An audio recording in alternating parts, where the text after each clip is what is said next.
Hello everybody, hope everybody's doing great today. Appreciate those of you watching this video. This is going to be my last video of 2023, so I dressed up nice, spent about 6 to 7 hours on my hair, just for you, just cause to show my appreciation for you.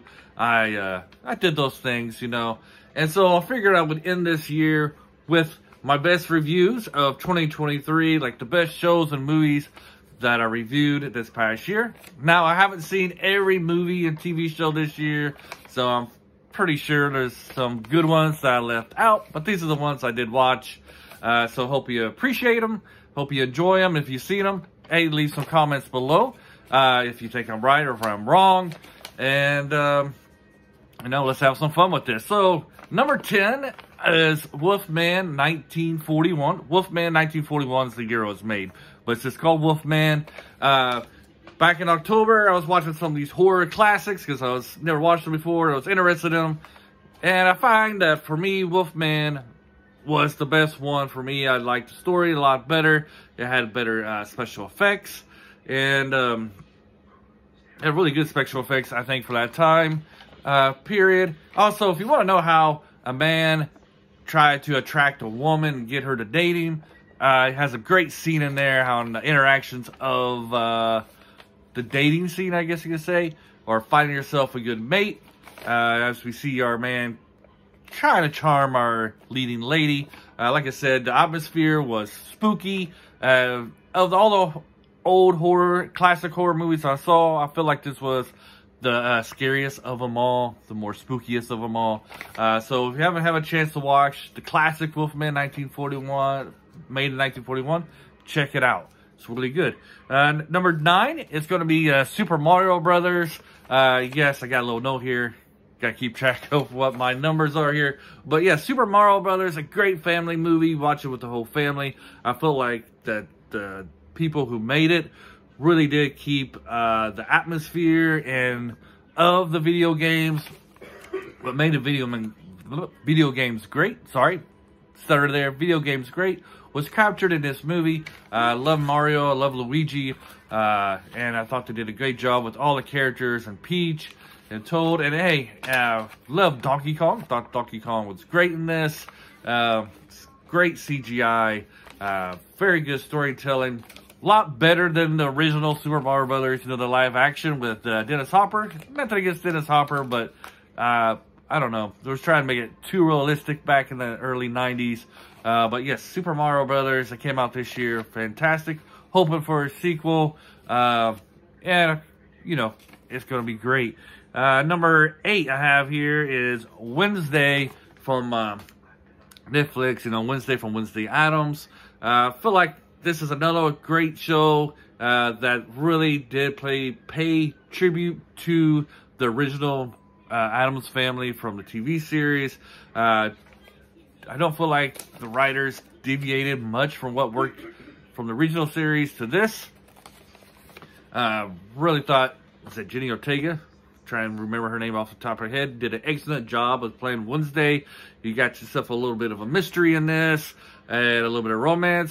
I guess people didn't really like the romantic part. You know, I didn't really annoy me that much. You know, they kind of feel like it was out of her character. I thought they did it pretty well, but I did enjoy like the mystery part of it, trying to figure out who was the baddie in this one.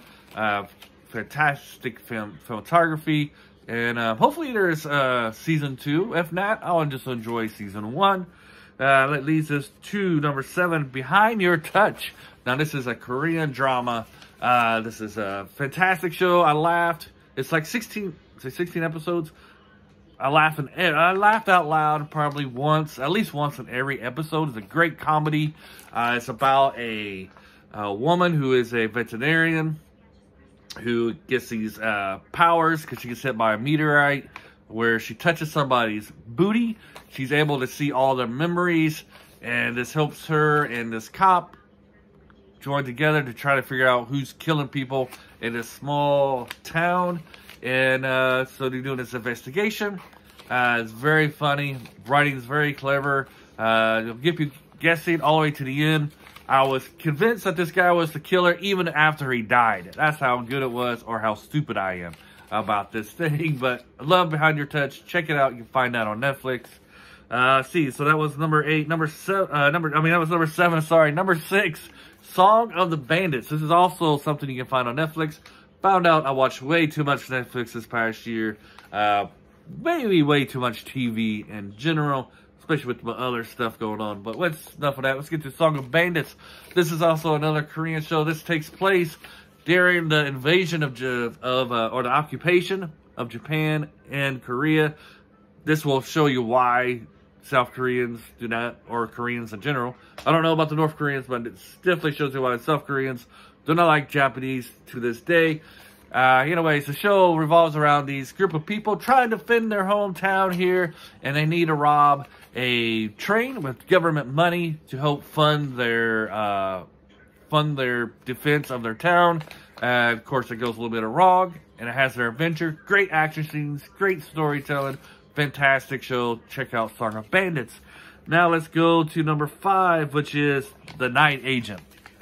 Of course, again, you can find this on Netflix. The Night Agent is about your agent here who seemed like he got punished for a failure, I guess. So he has to answer a phone in an office at the White House for special agents. He gets a call from this woman who is not an agent, but I think her aunt is an agent. She gives them the code name, and so they go and try to figure out who is trying to plant why this woman's family got killed, and they get deeper and deeper into seeing that there's a big government conspiracy. Who's the bad guy? It's another one of those mysteries. Fantastically written, a lot of great action, very well done. If you have time, check out The Night Agent. This is another one of those dramas. I believe it's like 8 to 10 episodes, if I remember top of my head. All right, let's go into the next one. Number 4, Ballerina. Now, this is not about a ballerina whatsoever. This is actually about a woman who, I guess, doesn't really say what she does. I don't know if she works for the government or she works for a private business, but she has some skills to assassinate, kill people, to fight people, stuff like that. Her friend happens to be a ballerina who committed suicide because of the gang members who kind of forced her to do some acts that she didn't want to do, and they posted it out there for her and kind of ruined her reputation and made her feel crappy, I guess you could say, lightly here, not to make fun. But she commits suicide. She leaves a note for her friend to get her revenge for her.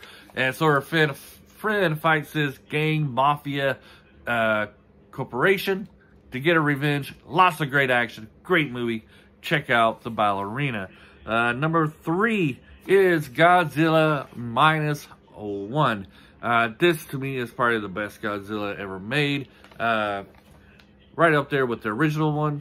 It actually has a fantastic, great story about the human side of it, where you really do care about the humans so much that you really root against Godzilla, you know? Godzilla really is the bad guy in this movie. We have times where you're like, oh, I hope Godzilla destroys everything, but you better not touch these people over here. You better not touch these core people whatsoever. It's a fantastic storytelling about war, war and culture, especially the Japanese culture, what is expected of people in these cultures. Is it a good thing? Is it a bad thing? And how to adapt when you don't live up to the expectations of your culture, and how to overcome those things. A very great story. Godzilla -1. Have to check that one out. Number 2, we have The Glory. The Glory is a good old-fashioned revenge story. You can also find this on Netflix. About a woman. Sorry there, something came up. Literally came up. But The Glory is about a woman who was basically bullied really harshly when she was a student at a high school. She couldn't get help from teachers or anybody because her bullies were children of influential families. So her whole goal in life is to get revenge on the people who bullied her. And this show does a great job showing her to get this revenge. But it also shows her what steps she has to take in order to get her revenge on these people. It's great. You never like the bullies whatsoever. even the grown-ups are just as nasty as the grown-ups as were as kids. Check out The Glory. You'll love it. And the number one is My Dearest. I found this on an app called Rakuten, Viki Rakuten or something like that. It's a great movie. It takes place, again, over there in Korea. Lots of Korean shows are some of the best going on right now. But it takes place over there in Korea. This is when the King Dynasty first started. They invade Korea, kind of wipe them out, take them out of the picture, you know, make sure the crown prince is their hostage. But it really shows what the role of a man and a woman is during that time, the dangers that they have during war.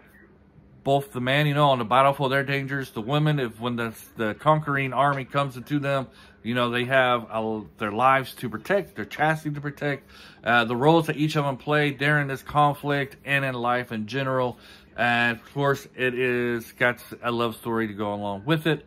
My Dearest is by far, I think, not by far, but definitely the best show or movie that came out this year that I've watched.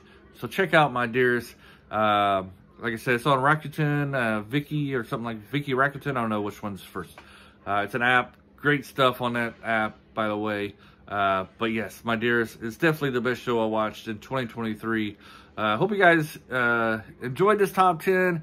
I'm pretty sure you won't find a top 10 like this anywhere else on the internet. I'm 99.9% sure of that.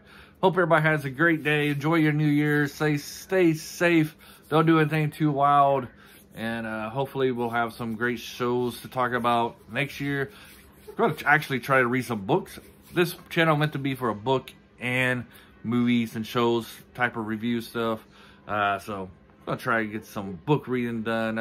Not like I haven't been reading. I've been reading them, but not enough to really review anything. Have a great day, and bye.